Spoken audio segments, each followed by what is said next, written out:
एक और बात मैं आपसे करना चाहती हूँ। आज जैसे 4 फरवरी है तो मेरा 2 फरवरी का वीडियो आज अपलोड हुआ है और उस पर मैं देख रही हूँ कि कुछ नेगेटिव कमेंट्स हैं। मैं उसको हेट कमेंट्स इसलिए नहीं बोल रही हूँ क्योंकि जिसने भी किए हैं उसने शायद यही सोच कर किए होंगे कि भाई ये जो मैं कर रही हूँ उसको सही नहीं लग रहा होगा शायद। पर मेरा मानना है कि आप जो सस्टेनेबल डाइट की बात कर रहे हो, आप जो वेस्ट ऑफ टाइम की बात कर रहे हो, आप जो इस प्लेटफॉर्म की बात कर रहे हो, तो उन सभी को मैं बता दूं कि सस्टेनेबल डाइट का डेफिनेशन आप बता सकते हो, आइडियल डाइट का डेफिनेशन क्या आप बता सकते हो।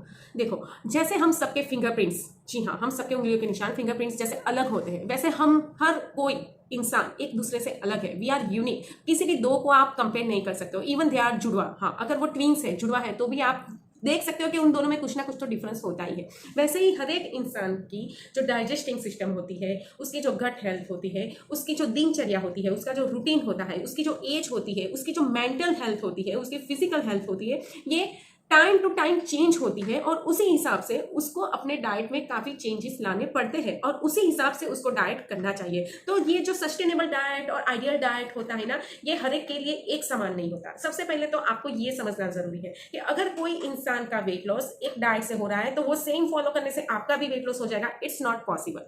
आपको आपके बॉडी को पहचानना है, आपको देखना है कि आपकी दिनचर्या क्या है, आप कितना वर्कआउट करते हो। जरूरी नहीं कि वर्कआउट मतलब जिम में ही, कई तरह से वर्कआउट होता है। जैसे अगर मान लो आप रात को सो भी रहे हो तो आपकी बॉडी जो इंटरनल सिस्टम है वो तो काम करती रहती है, तो वो भी one kind of passive workout, उसको भी आप ले सकते हो, तो उसमें भी कुछ कैलोरी कंज्यूम्स होती ही है। तो हर एक इंसान की अपनी खुद की जो बॉडी की पैटर्न है और उसके जो दिन का रूटीन है उसके हिसाब से उसका डाइट होना जरूरी है। मैं ऐसा मानती हूँ। मैंने कभी ये दावा नहीं किया कि मैं कोई डाइटिशियन हूँ, पर मैंने काफी रिसर्च किया है क्योंकि मैं वेट लॉस करना चाहती थी और उसी के हिसाब से मेरी समझ में आया है कि मुझे मेरी बॉडी को ऑब्जर्व करना है। मुझे ये देखना है कि मैं दिन में कितना काम कर सकती हूँ और कितना काम करती हूँ और उसी के हिसाब से मुझे खाना खाना है और वही चीज़ मैं कर रही हूँ। कई तरह के डाइट होते हैं। इंटरमिटेंट फास्टिंग होता है, कुछ लोग प्रोटीन डाइट करते हैं, कुछ लोग कार्ब्स छोड़ देते हैं, कुछ लोग क्रैश डाइट भी करते हैं। कई तरह के डाइट होते हैं, पर ज़रूरी नहीं कि कोई किसी डाइट से रिजल्ट किसी को मिल रहा है तो सेम चीज मुझ पे भी फॉलो करेगी, या उसको रिजल्ट उससे नहीं मिल रहा है दैट्स मीन ही और she is wasting a time. ऐसा नहीं होता है। मेरी बॉडी जिस तरह से, मैं उस तरह से डाइट कर रही हूँ। मैंने कभी किसी को ये नहीं बताया कि आप मेरे तरह डाइट करो या ये सबसे बेस्ट या सही रास्ता है। मैंने कभी ऐसा कुछ बोला नहीं। और रही बात सस्टेनेबिलिटी की, तो आपको सर्वाइव करने के लिए protein, good fat, calcium, vitamin and minerals, इन सब चीज़ों की ज़रूरत होती है और ये ना ही आप एक ही दिन में कंज्यूम कर सकते हो, ना ही एक दिन खाना ना खाने से आपकी वो चीज़ें कम हो जाती है। जैसे आप देख लो कि कई त्यौहार आते हैं। अब हमारे देश में ही आप देख लीजिए, जैसे सावन का महीना आता है, नवरात्र आते हैं, रोज़ा करते हैं कुछ, तो कई सारे त्यौहार होते हैं जिसमें खाने पीने का पैटर्न पूरा चेंज हो जाता है। कई लोग निर्जला एकादशी करते हैं। अब आप देख लीजिए कि हर एक धर्म में कोई ना कोई तरह का उपवास फास्ट होता ही है, तो क्या वो गलत होता है? नवरात्र 9 दिन के होते हैं, रोजा पूरे 1 महीने का होता है। वो अपना सलाइवा तक यहाँ से नीचे नहीं उतरने देते जब तक ये चंद्रमा का कुछ होता है, वो मुझे डिटेल आइडिया नहीं है। पर तो क्या वो गलत हो गया डाइट? ऐसा कुछ नहीं होता है। कोई सस्टेनेबल डाइट का कोई आइडियल डेफिनेशन नहीं होता है। अब एक बेचारा मेहनतू इंसान जिसके पास छत नहीं है या खाने का कोई प्रोविजन नहीं है हर रोज का, किस दिन मिल जाए तो वो खा लेता है, किसी दिन नहीं मिलता है तो वो इंसान भूखा रह लेता है, तो क्या वो सरवाइव नहीं करता? कई इंसान होते हैं जिसके पास भगवान की इतनी मेहर होती है कि जो चाहे वो खा सकते हैं, जो चाहे वो पी सकते हैं, ढंग का खाना खाते भी हैं लोग। ऐसा नहीं कि हर कोई मेरी तरह डाइट करता है। कई लोग होते हैं जो सुबह शाम रोटी चावल दाल सब्जी सब ठीक से खाते हैं, सही मात्रा में खाते हैं, फिर भी वो बीमार होते हैं, फिर भी वो मोटे होते हैं, फिर भी वो कुछ हद से ज़्यादा पतले होते हैं कि जिनको वेट गेन करने की ज़रूरत पड़ती है। तो क्या है आइडियल डाइट और क्या है सस्टेनेबल डाइट? अब जैसे अभी अभी का मैं आपको बता दूं कि ये जो अभी हमारे राम मंदिर का उद्घाटन हुआ, तो हमने सुना था कि हमारे जो प्रधानमंत्री जी है उन्होंने कई दिन तक सिर्फ नारियल पानी पे बिताया क्योंकि उनको वो पूजा में बैठना था। तो क्या उनका सस्टेनेबिलिटी कम हो गया? ऐसा नहीं होता है। आप कुछ चीज़ें आपकी सोच पे डिपेंड करती है, कुछ चीज़ें आपकी बॉडी की पैटर्न पे डिपेंड करती है, आपकी डाइजेस्टिंग सिस्टम पे डिपेंड करती है। तो हम कभी किसी को ये नहीं बोल सकते कि ये सस्टेनेबल डाइट है या नहीं है सिर्फ 1 और 2 दिन के उसके खाने की पैटर्न को देख के। और जहाँ तक बात है एक बार कुछ टाइम पहले मुझे किसी ने लिख के भेजा था कि माइक्रोन्यूट्रिएंट्स कम हो जाएंगे, आपका हेयर फॉल शुरू हो जाएगा, इस तरह नहीं खाना चाहिए। मैं उनको बता दूँ, कुछ साल पहले की बात है। अभी ये तो मैंने अभी कुछ ही महीनों से शुरू किया, 3-4 महीने कुछ हुआ ये डाइट और ये सब। मैं सारी चीज़ें सही मात्रा में खाती थी क्योंकि मेरे बच्चे छोटे थे उस टाइम पे, कोविड का टाइम था, तो सब घर पे होते थे, कोई स्कूल में खाना वाना नहीं होता था। हर रोज़ सुबह शाम ढंग का खाना, रोटी सब्जी दाल चावल कठोल सलाद, सुबह उठ के वो अदरक पुदीना वाला दूध, ये सब मैं खा पी रही थी, ये सब खा पी रही थी मैं। और फिर भी मेरा वज़न 74 kg हो रहा था। घर का काम तो मैं वैसे भी खुद ही कर रही थी उसी टाइम पे भी। 74 kg मेरा वेट हो रखा था। फिर भी पता है आपको, मेरी हालत ये थी कि मेरे अंदर विटामिन D3 की कमी थी, सारे माइक्रोन्यूट्रिएंट्स गायब थे, कैल्शियम की कमी थी, हर एक चीज़ की कमी आ गई थी। मैं तो सब कुछ सही खा रही थी, 74 kg तक मेरा वेट हो रखा था, फिर भी कमियाँ थी। तो क्या खाने से ही कमियाँ पूरी होती है, ये समझते आप कि ऐसा नहीं होता है।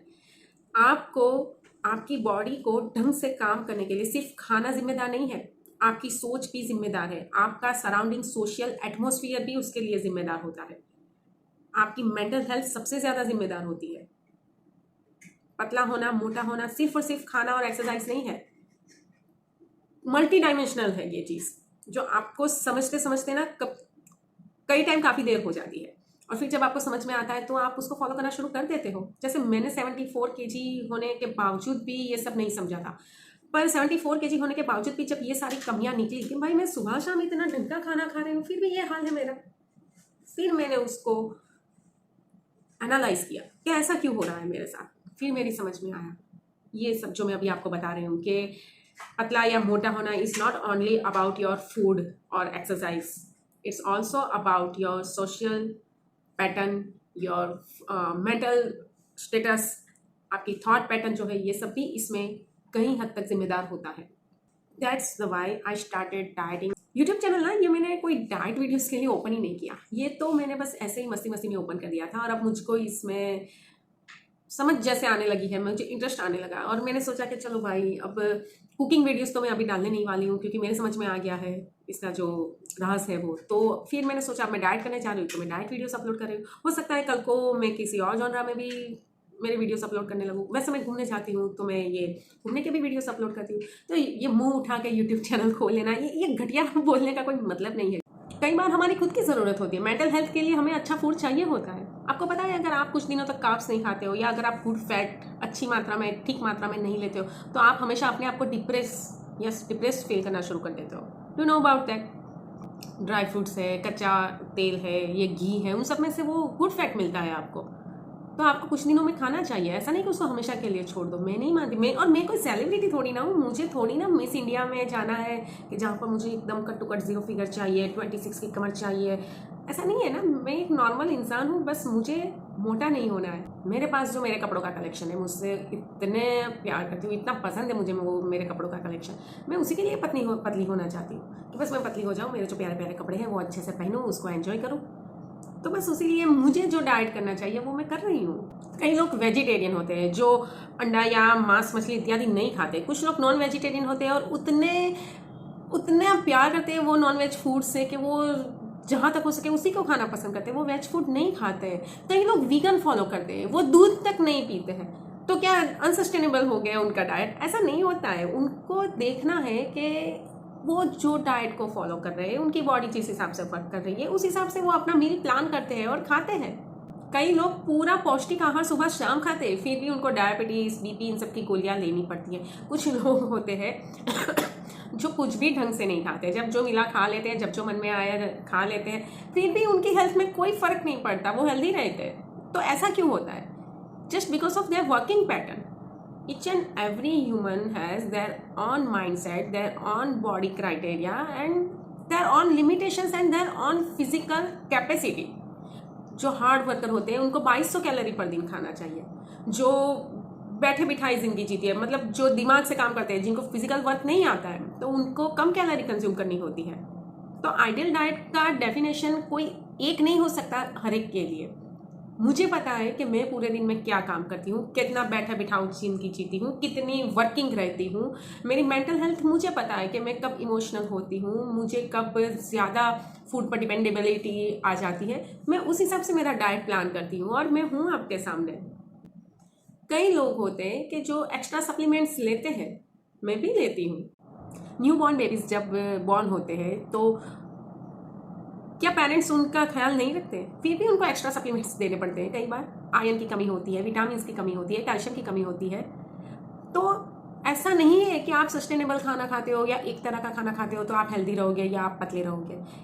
पतला होना और वज़न बढ़ना ये डिपेंड करता है कि आप कितना फूड, किस तरह का फूड इंटेक करते हो, उसको किस तरह से डाइजेस्ट करते हो, यूटिलाइज करते हो।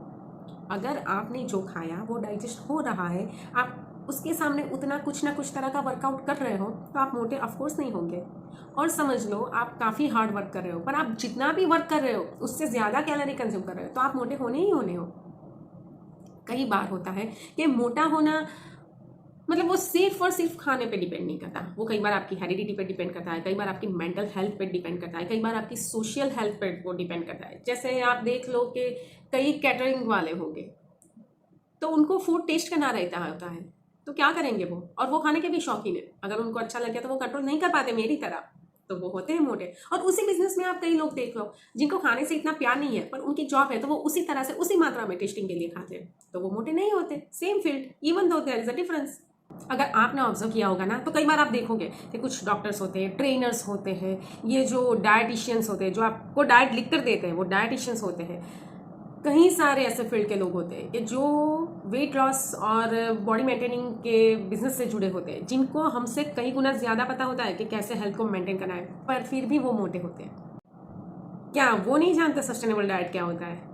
और ये तो मैं आपको सिर्फ फ्यू एग्जांपल्स दे रही हूँ जो अभी मेरे दिमाग में आ रहे हैं। अगर मैं लिस्ट करने बैठूँ तो इतने सारे एग्जांपल्स मिलेंगे कि इसके बारे में मुझे आपको बताना भी ना पड़ेगा, आप खुद ही सुन के समझ सकते हो। तो आई होप सो आपको समझ में आ गया होगा कि कोई सस्टेनेबल डाइट की आइडियल डेफिनेशन नहीं होती है।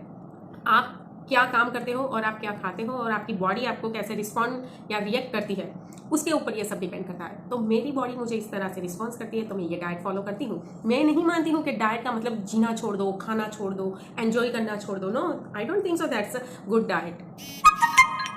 अगर आप किसी सोशल फंक्शन में जा रहे हो और आप वहाँ पे खाना ना खाओगे तो ये कैसा लगेगा? समझो आपके अगर कोई अच्छा सा फंक्शन है, आपके गेस्ट आते हैं और वो बोलेंगे कि नहीं नहीं हम तो डाइट पे हैं, हम खाएंगे नहीं, तो आपको कैसा लगेगा कि अरे मैंने इतने प्यार से खाना बनवाया और खाया तक नहीं। मुझे तो पता है कि मैं क्या कर रही हूँ and I am sure about कि मैं सही जा रही हूँ। तो दोस्तों, मेरा ये वीडियो बनाने का मकसद सिर्फ और सिर्फ इतना था कि जो सस्टेनेबल डाइट को लेकर लोगों के दिमाग में एक तरह की गलतफहमी होती है, उसको वो लोग समझ पाए और खुद की बॉडी को ऑब्जर्व करें और उस हिसाब से वो लोग अपना खुद का डाइट तैयार करवाए या खुद संभाल कर ले। तो इससे आई होप सो कि किसी को भी कोई बुरा नहीं लगा होगा। ये एक ओपन हेल्दी डिस्कशन था। जो आपको सही लगा वो आपने मुझे बताया, और जो मैंने मेरे इतने अनुभव से, इतने सालों के एक्सपीरियंस में जो सीखा, वो मैंने आपके साथ शेयर किया। तो आई होप सो कि आप इस बात को किसी भी नेगेटिव एंगल से या व्यू से नहीं देखेंगे।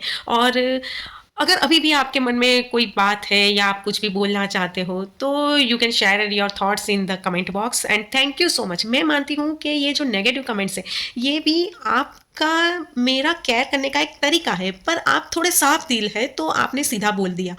कई यूट्यूब दोस्त हैं मेरी जो मुझे प्यार से बोलती है, कई यूट्यूब दोस्त है जो डांट फटकार से बोलती है, तो मुझे किसी के भी बारे में कोई गिला शिकवा नहीं है। पर बस जैसे आपने आपके विचार खुले मन से साझा किए मेरे साथ, वैसे ही मैंने मेरे विचार आपके साथ साझा किए। तो I hope so you have got the intention about this video. आपने इस वीडियो को अच्छे से समझा होगा। और सब अपने मन के राजा है, चाहे आप हो चाहे मैं हूँ। तो बस खाते हैं, पीते हैं, एंजॉय करते हैं, हो सके उतना बढ़िया हेल्दी डाइट करते हैं और मस्त जीते हैं। और इसी के साथ मैं एक स्पेशल थैंक्स बोलना चाहती हूँ मेरी उन यूट्यूब दोस्त को जो मुझे बहुत ही सॉफ्ट वर्ड्स में मेरी केयर करती है और मुझे बहुत ही प्यार से समझाती है। जहाँ पर उनको कुछ सही नहीं लगता तो वो मुझे बहुत ही माइल्डली और बहुत ही अच्छे से गाइड करने की कोशिश करती है। So thank you so much to दोस्त ऑल। क्योंकि कई कबार होता है ना कि कई सारी नेगेटिव एटमॉस्फेयर में कभी कभार एक छोटी सी पॉजिटिव बात किसी की या कोई हरकत पॉजिटिविटी वाली आपको इतनी शक्ति दे देती है कि आप फिर कोई भी हर्डल पार कर देते हो। तो यही प्यारा काम मेरी वो प्यारी यूट्यूब दोस्त करती है जो मुझे इतना सॉफ्टली ट्रीट करती है।